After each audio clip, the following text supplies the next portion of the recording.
Hello everyone, வாங்க இந்த 2-in-1 exfoliating scrub எப்படி பண்ணுறது நம்ம பார்க்கலாம். ஸோ ஃபர்ஸ்ட் ஒரு பீக்கரில் டிஸ்டில் வாட்டர் நான் 39 கிராம்ஸ் எடுத்துக்கிறேன்.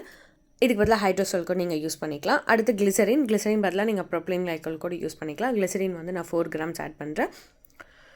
அடுத்து பார்த்திங்க அப்படின்னா ஈவேக்ஸ் 3 கிராம்ஸ் ஆட் பண்ணுறேன். நான் டிஸ்டில் வாட்டர், வேக்ஸஸ், எஸ்டர்ஸ் எல்லாமே வந்து ஒரே பீக்கரில் தான் ஆட் பண்ணுறேன். ஒரே பீக்கரில் ஆட் பண்ணி தான் அப்படியே தான் நம்ம வந்து டபுள் பாய்லரில் மெல்ட் பண்ண போகிறேன்.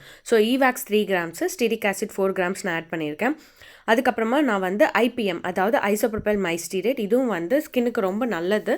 ஸோ அதனால் வந்து ஐபிஎம் நான் ஆட் பண்ணுறேன். 4 கிராம்ஸ் நான் ஆட் பண்ணுறேன். ஸோ இது எல்லாத்தையும் வந்து டபுள் பாய்லர் மெத்தடில் ஹீட் பண்ணிவிட்டு வேக்ஸு, ஸ்டீரிக் ஆசிட், ஈவேக்ஸ் வந்து நல்லா மெல்ட் ஆகிடுச்சான்னு பார்த்துட்டு அதுக்கப்புறமா நம்ம ஹீட்லேருந்து ரிமூவ் பண்ண போகிறோம். ஸோ அது ஹீட் ஆகிட்டு இருக்கும்போது இன்னொரு பீக்கர் எடுத்துக்கிட்டு நம்ம கிளைகாலிக் ஆசிடும் ப்ளஸ் பிஹெச் சொல்யூஷனும் நம்ம வந்து ரெடி பண்ணிக்கலாம். ஸோ என்கிட்ட இருக்கிறது வந்து 70% கிளைகாலிக் ஆசிட் தான் இருக்குது. அது வந்து நான் 7 கிராம்ஸ் எடுத்துக்கிறேன். இதோட பிஹெச் வந்து ரொம்ப ரொம்ப கம்மியாக இருக்கும். ஸோ இதோட பிஹெச் இன்க்ரீஸ் பண்ணிவிட்டு அதுக்கப்புறமா தான் நம்ம அந்த க்ரீம் கூட ஆட் பண்ணணும். ஸோ அதுக்காக நான் 10% NaOH சொல்யூஷன் நான் ஆட் பண்ணுறேன். இது வந்து 12.5 கிராம்ஸ் நான் ஆட் பண்ணுறேன். ஸோ இந்த சொல்யூஷன் வந்து பார்த்திங்கன்னா ஹீட் ஆகும். பட் நீங்கள் டென்ஷன் ஆக வேணாம், இது கொஞ்சம் நேரத்துலேயே உங்களுக்கு வந்து கூல் டவுன் ஆகிடும். ஸோ இப்போ பார்த்தீங்கன்னா ஈவேக்ஸ் அண்ட் ஸ்டீரிக் ஆசிட் நல்லா மெல்ட் ஆகிடுச்சு. பட் வாட்டர் கூட பிளெண்ட் ஆகலை. ஸோ அதுக்காக நம்ம வந்து எக்ஸ்ட்ரா பிளெண்டர் போடுறோம். ஸோ பிளெண்டர் போட்டதுக்கப்புறமா இது வந்து 45 டிகிரி செல்சியஸ் கீழே இருக்கணும் அடுத்து ஆட் பண்ண போகிற இன்க்ரீடியன்ஸ்க்காக.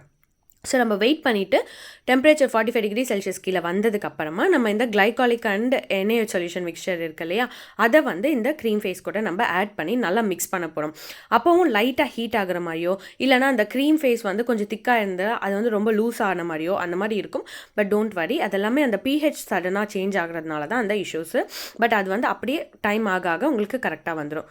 ஸோ இப்போ பார்த்திங்க அப்படின்னா பிஹெச் நம்மளுக்கு வந்து இதில் கிளைகாலிக் இருக்கிறதுனால நம்மளுக்கு பிஹெச் வந்து 3.5 to 4.5 இருக்கணும்.